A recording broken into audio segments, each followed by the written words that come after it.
I'm gonna be honest, I desperately wanted the One Piece live action adaptation to be bad, but man, it's really, really good. The One Piece. The One Piece! The One Piece is real!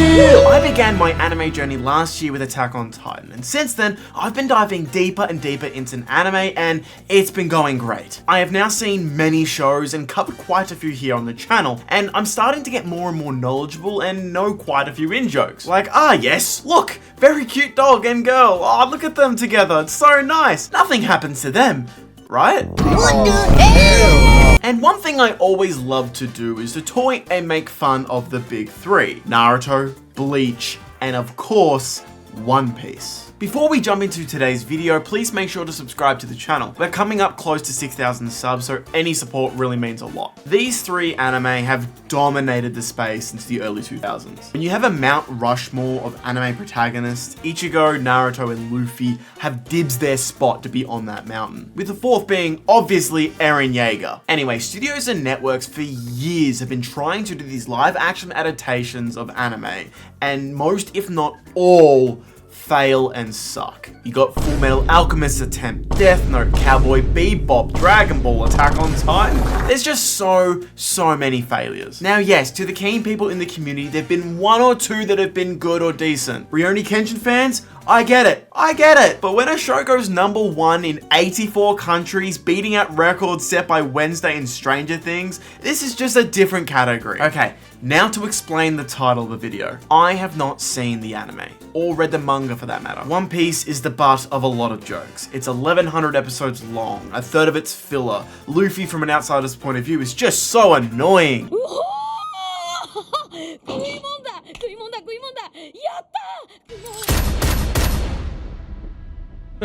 So even though I've been in the anime space for only around 12 months, I've quickly caught on that it's really funny just to point at One Piece and go, ha ha ha, it's mid-piece, am I right, fellas? But most of all, as I said earlier, One Piece is a part of the big three. It's one of the best-selling stories of all time. It's one of the most watched, not just anime, TV shows of all time. And now, it has the title of breaking the live-action adaptation anime curse. So yeah, I'm gonna say it, and it hurts. I was banking on this show sucking, just to give One Piece fans not another leg to stand on, but I just have to say it. The Netflix live-action adaptation of One Piece is really good. I'm built different.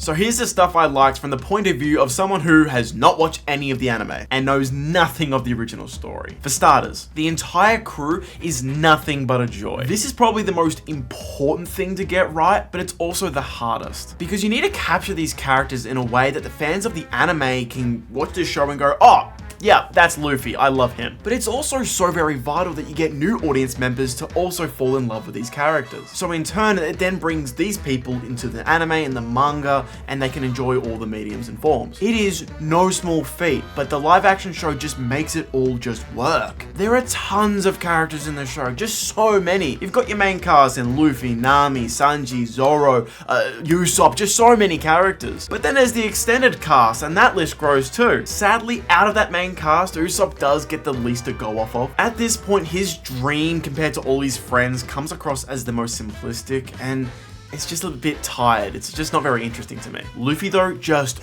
works. His path is super clear and I just love it. His path to become the king of pirates is just amazing. Honestly, I'm just so ready for him to go on a journey of becoming more powerful, making new friends. I'm down for that. I'm ready for that story to play out. Another thing that just works is the antagonists. They're just so fun and menacing. You got Buggy, you got Arlong, all of them bar one just are so fitting for this journey, and I will get to the one little sore thumb, but yeah, antagonists are cool. The thing I need to make clearest out of all the positives is just how amazing the sets were and how big of a W this is. Every place they visited felt unique and special, and yeah, they're basing it off the manga and the anime, so it makes it a little easier, but still, they're adapting it and it's all so very good. And coming from Ahsoka, it's just a breath of fresh air. But I am telling you right now, real! That motherfucker back there is not real! It also plays into why so much of the action works so well. The locations breathe so much life into these large-scale action sequences that lend to their abilities and strengths. Like the action with Zoro and Sanji near the end, that was just sick. All of the fighting and action just feels so, like, anime-y to the best way possible. It was flashy, it was vibrant,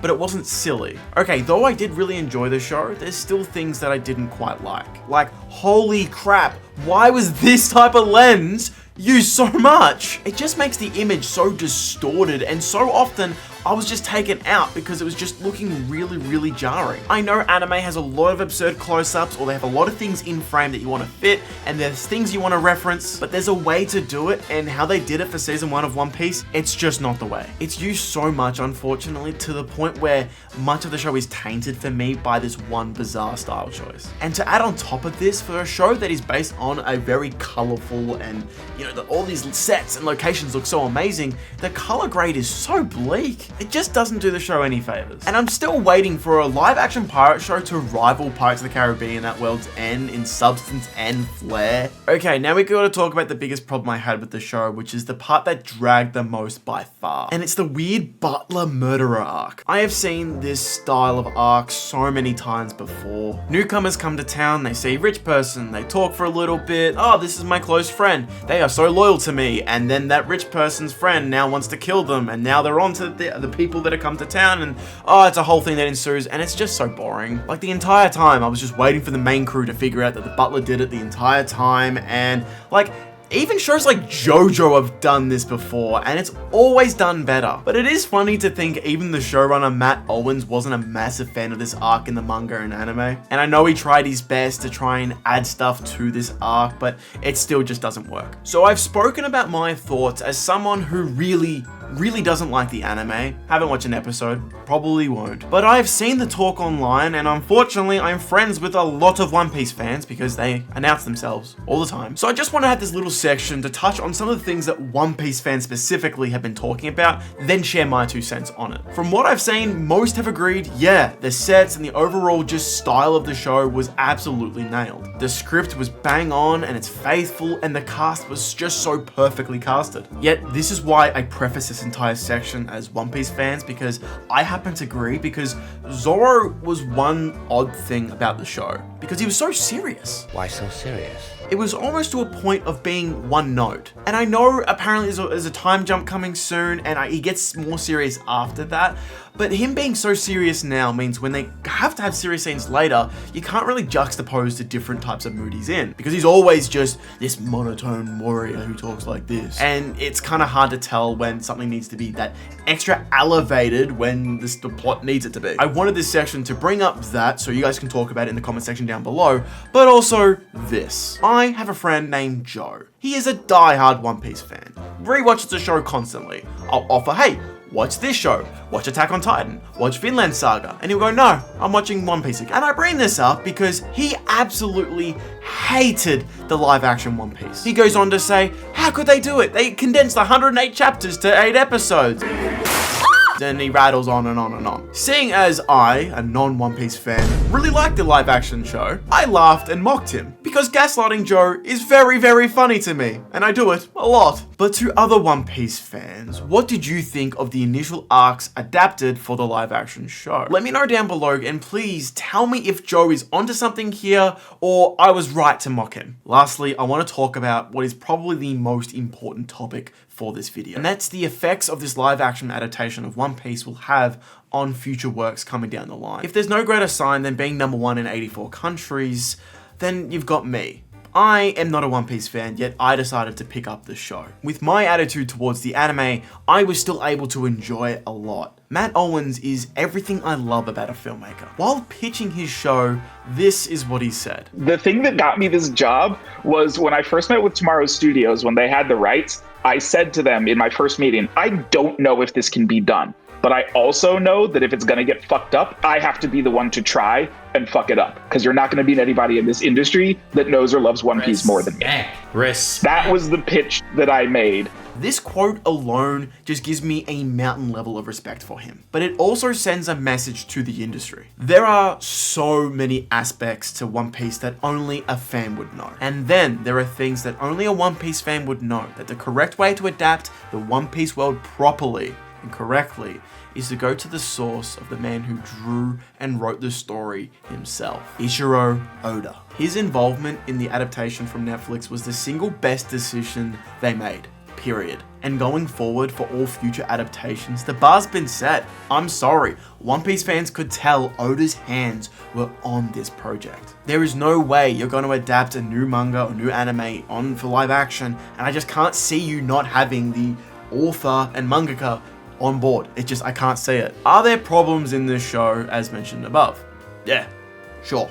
But there's a genuine belief in the community that they are on the right path, that future seasons are going to come out and they're going to do the show justice. Oda himself approves of everything, the world building, the costumes, the actors, everything goes to him. Matt Owens just is the GOAT. So to all the other Netflix adaptations coming soon, with Avatar coming next year, Death Note coming after Stranger Things from those creators, or whatever comes next, there's a long list. The bar is set. The pressure is on. One Piece broke the curse. I have to say it. I am officially Oda-pilled. Now, down below, please let me know what you thought of the live-action adaptation of One Piece, and what other anime adaptations would you like to see adapted into live action. But before we close out this video, I have to send out a special thanks to our patrons. In the Great Mate tier, we have Colin, CJ, and Nick. And in the Good Mate tier, we have Jadu Sable. If hearing your name or seeing your name here in the credits is something that interests you, among other perks, please make sure to go down to our description down below, and we have tons of great stuff here on our Patreon. Any support really helps the channel and helps me pay CJ. Anyways, thank you so much for watching today's video, and I'll see you guys in the next one.